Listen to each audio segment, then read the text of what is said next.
So basically, legally, everyone involved, everyone surrounding, meaning the US and Mexico, need to agree on a name. If we do not agree, the name stays legally. Okay. Yeah, my Google Maps still says Gulf of Mexico. God bless.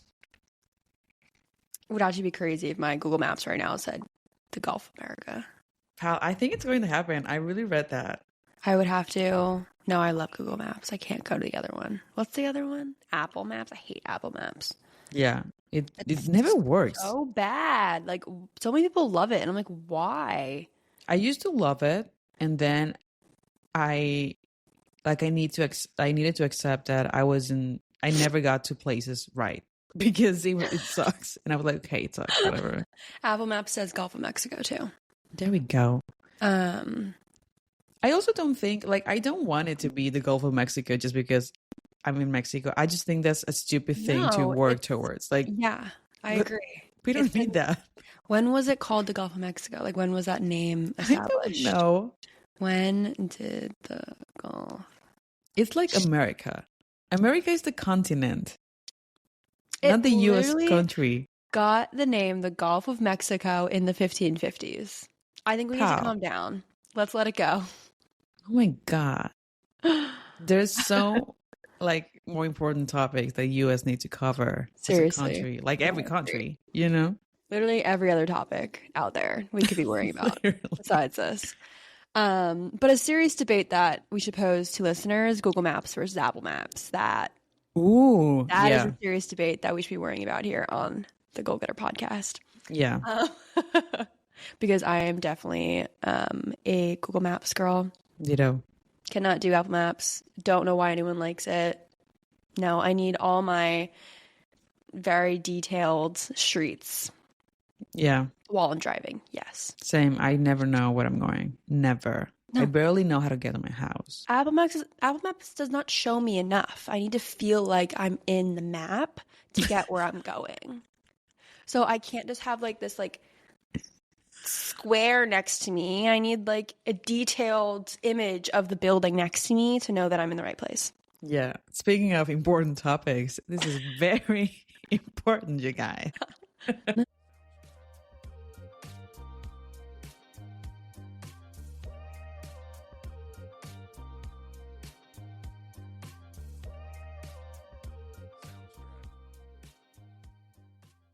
Hey everyone, I'm Grace and welcome back to the GoalGetHer podcast, your go-to space for empowering women to rise, thrive, and hear incredible stories from fellow women proving that anything is possible. In today's world, women still seem to be treated as second class and not as motivated or strong as their male counterparts, and we're here to simply prove that wrong. So we've had 2 interviews so far, one with Elle Oda, Chief Strategy Officer and board member of the Renegade Relief Runners in Ukraine, and one with Chloe Grant, a sustainable lingerie designer. 2 very different fields of work, but both super impressive women following their own ambitions for how they see themselves making this world a better place for everybody around them. If you've missed those interviews, please jump back and give them a listen. You definitely won't regret it. So today, Nat and I are answering some of your questions you've left on our social accounts, and I'm pretty excited for this. Hopefully we can help a few of you work through some issues you're having in the workplace and just have some fun with it. What are you thinking, pal?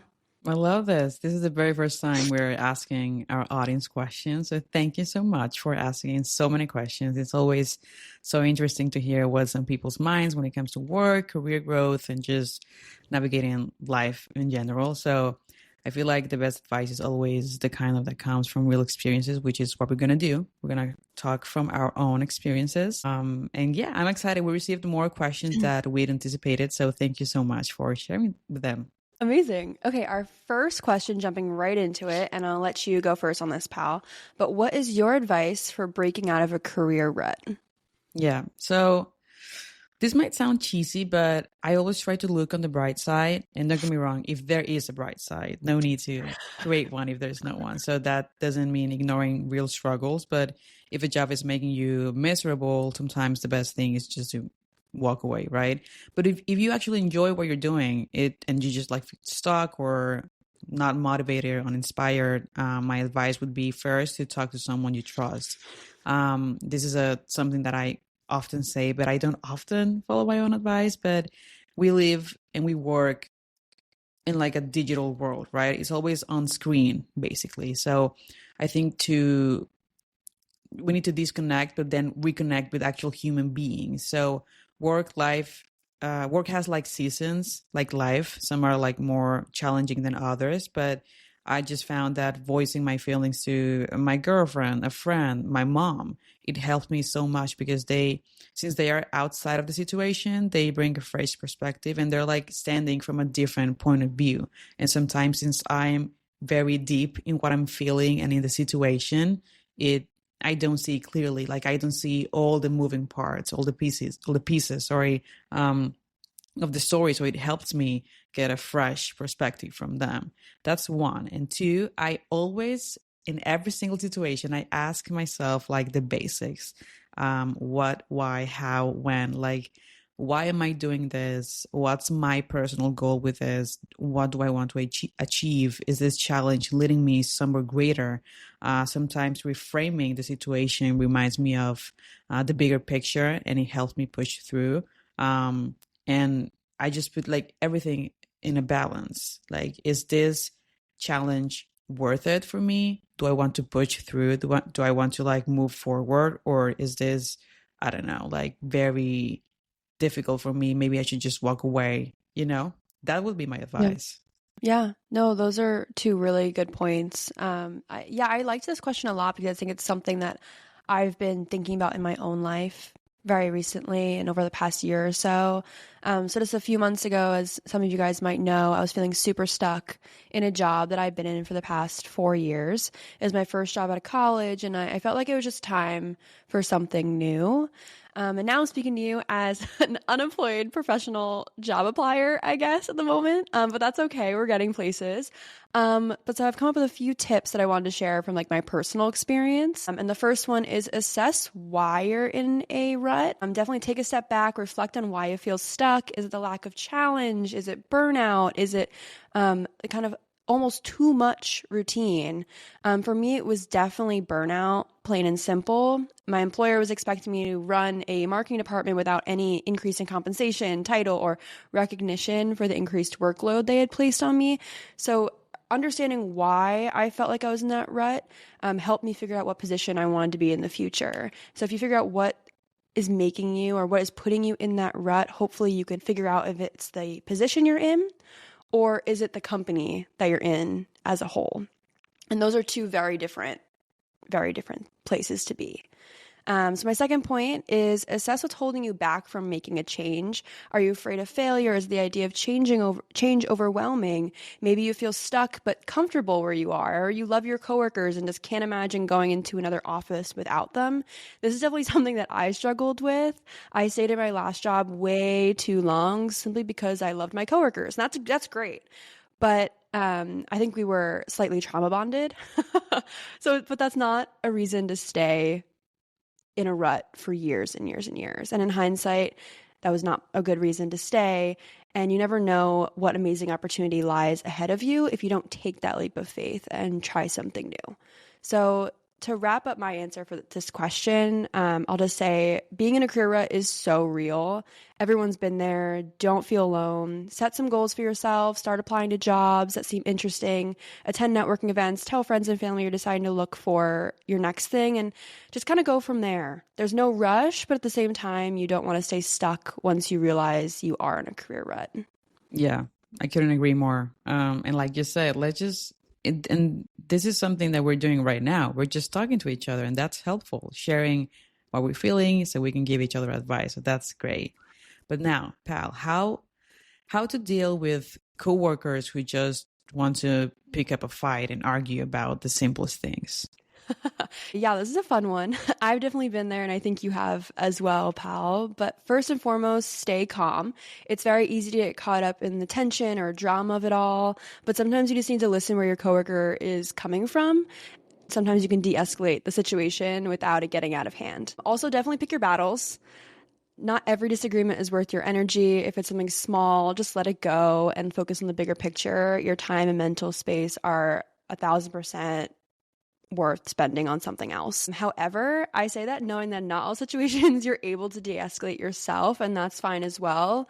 Like if it's your manager or another senior level person at your organization coming after you for no reason besides they love a fight, that's a completely different conversation. If that's a situation, set boundaries, don't make it personal. Know when it's time to involve another higher level manager, HR person, or worst comes to worst, know when it's time to start looking for a new job. If it's someone at your same level, try to talk it out. Maybe they're going through something at home and they don't actually mean to be taking it out on you.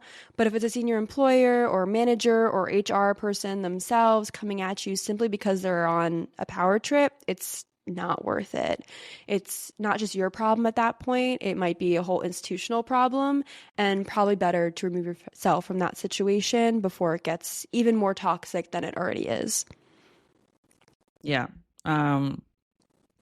I think you summarized it pretty well, but and I think I approach the situation the same way you just mentioned. But if I were to add something else, I think, which is basically what you just said, it just be the bigger person, right? Be the bigger person in the room. I know it's frustrating to let things slide, but that's not really the point. It's about choosing your battles, like you said, pal. There are so many steps you can take before even engaging in an argument. So stay calm, think before you respond or do anything, and don't get pulled into unnecessary drama. I think if someone is picking a fight over nothing, don't play that game, walk away. And of course, again, if it's becoming a real issue or affecting your work, your mental health, speak up to the right person or your team, because no one should have to deal with constant negativity in work. And, this reminds me of something my mom often says. As you may already know, she's in the education field, such as Grace's mom. So she, after 40 years of career, she says like she constantly faces people like within the staff who are just trying to drag each other down. And my mom says like, if they only knew that if you do well, we all do well. It's not a race. Like it's not a pyramid. There's not like a big prize at the end of the day that we are all fighting for. No, if you do well in your department, other departments grow. If I grow, you grow, we grow. And then we have, I don't know, more students, or depending on the industry, we get more clients and we all grow. We all may get to receive more money. We all, but if we are thinking individually, we don't think as a collective, as a team, we're not going to get anywhere. And I mean, it depends, of course, where you're working, but oftentimes it's like you are essential to the company, to the organization. So you're not competing with anyone. You're not, unless you are, of course, if that's your situation, walk away or do something about it. But if not, really don't think, I would say don't be that selfish, right? Don't pick up fights about nothing. Try to collaborate, try to empower others. Try to say, okay, I don't know what you're doing. I wouldn't be able to do what you do, but with what I do, I can help you with X, Y, and Z. That's my thought. And I hope like everyone gets to feel this way and have this environment at work. But if you don't, like Grace said, just be the bigger person. That would be my ultimate advice. Yeah, definitely. I love that. And if you have had a crazy experience, we'd love to hear it. Definitely DM us on Instagram and let us know your story. We'll keep everything anonymous, of course, but we would love to hear from you guys. Absolutely. So wrapping up this quick episode, we have one more question. I'm going to give this one to you first, pal. Have you ever experienced sexism in the workplace? And if so, how did you overcome it? This is a very interesting question. And first of all, to whoever asked it, because we're keeping it anonymous, thank you so much. This is a brave and vulnerable question for sure. And I mean, all of us women, we do experience it, right? Right? Am I right, guys? But I do remember one specific time. I think maybe I don't have like that many examples, and maybe I do. But the very first thing that I thought when I saw this question was, I think I was 20, 21. Like I was still in college. It was my very first not paid internship, I may add. But yeah, I had to film like an ad campaign, like on the street. And while walking down the street, we passed by a construction site where a group of workers started like catcalling me. Oh, ew. It was Yeah. awful. I even felt like not safe, like vulnerable. But anyway, but I was walking with a male colleague. So it was just the two of us about to film Mm, something blocks away. But what made it worse is that my male colleague, someone I was working with, just laughed it off, and he was making fun of the situation. He was laughing at me, and he found it like that very funny while they were like whistling and shouting stuff to me. And at the end of the day, we were there to work, and I mean, I'm not yeah. talking about the workers necessarily, but my peer, I mean, while it's not his fault that those men lack basic respect and have mommy issues, apparently, the fact that, the fact that he contributed to that moment by dismissing the situation made me feel even more vulnerable, and Definitely. insecure and not safe. And I shouldn't be saying this, but I wasn't even in front of the camera for the ad campaign that day. So it had nothing to do with how I looked. But then again, the fact that I have to justify myself by I didn't dress like this. Why are they like calling me? That's wrong too.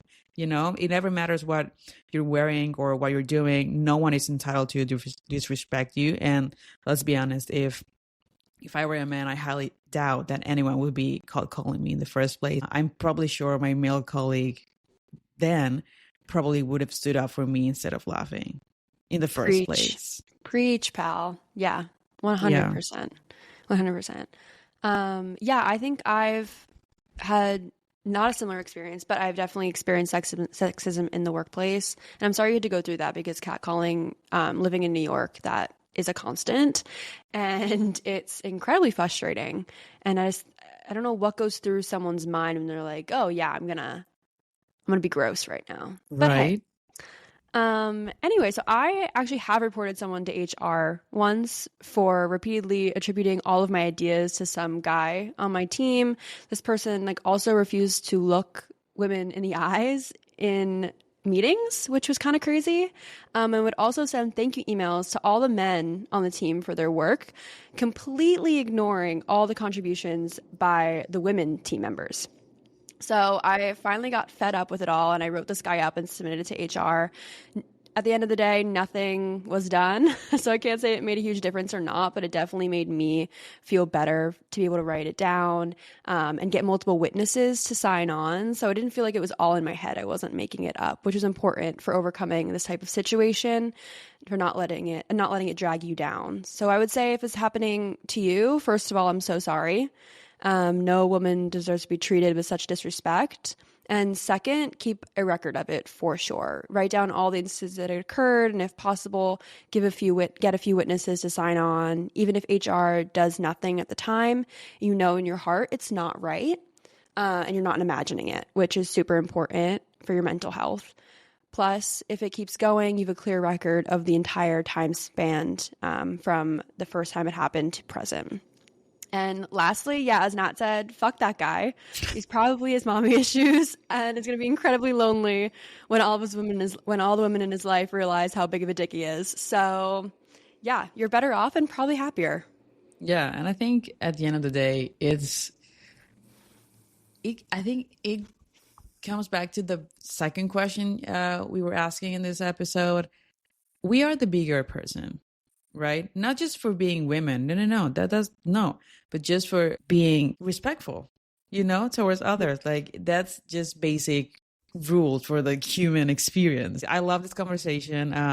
Sexism in the workplace or anywhere in life should never, ever be normalized. And we hope you know that, ladies, we deserve to work, walk, and exist without being objectified or dismissed. And if you ever find yourself in a similar situation, remember, you are not overreacting, you are not being too sensitive, and you don't have to just laugh it off or just ignore it. Speak up when you can, support other women. That's very important, to support each other, and call out the behavior when it's safe to do so, which is also important. You don't have to speak right away. If you do so, that's fine too. But if you want to wait and until you feel safe, or if you want to talk to someone you trust first, that's completely fine. But I think the thing is you need to speak up and remove yourself from the situation if it's dangerous, because respect isn't a privilege, it's the bare minimum. So any final comments, pal? That you deserve some snaps for that. That was so good. No final comments, but if anyone else has any stories they want to share with us or questions they want us to answer, please keep sending them our way. I really love the questions, honestly. So maybe we do some more audience question episodes in the future. So definitely keep sending those our way. Yeah, they were great. Thank you so much, guys. Thank you to everyone who tuned in. These conversations matter, and we are so grateful to have a community that's open to discussing the real challenges we as women face in the workplace and beyond. So tune in next week. We have an interview with the Mexican baker, businesswoman, mom, all important titles, but you'll need to tune in next week to find out. So make sure to follow us on Instagram at GoalGetHer Podcast for updates and great content. And don't forget to tune in. We have weekly episodes you don't want to miss. So see you next week. Woo! Bye, everybody.